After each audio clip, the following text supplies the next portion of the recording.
Does the name of Muhammad appear in the Bible?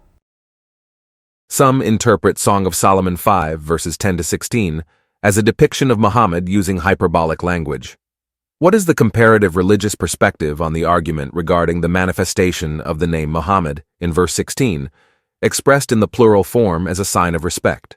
The Islamic perspective on the interpretation of Song of Solomon 5, verses 10 to 16, particularly verse 16, as a reference to the Prophet Muhammad stems from the claim that the Hebrew word Muhammadim, found in this verse, is remarkably similar to the name Muhammad. This word is translated into English as altogether lovely, very pleasant, or similar phrases, but some Muslims argue that it should be understood as a direct reference to Muhammad, given the phonetic similarity and the significance of the name.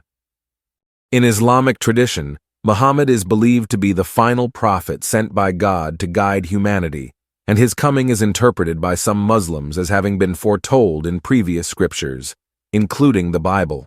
The argument here hinges on the linguistic and phonetic connection between the Hebrew word in the text and the name Muhammad.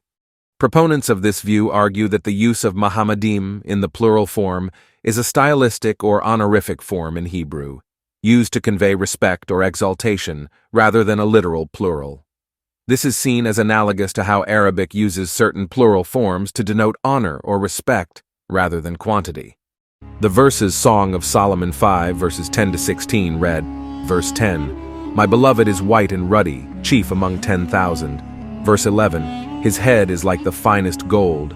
His locks are wavy and black as a raven." Verse 12, "His eyes are like doves by the rivers of waters, washed with milk and fitly set."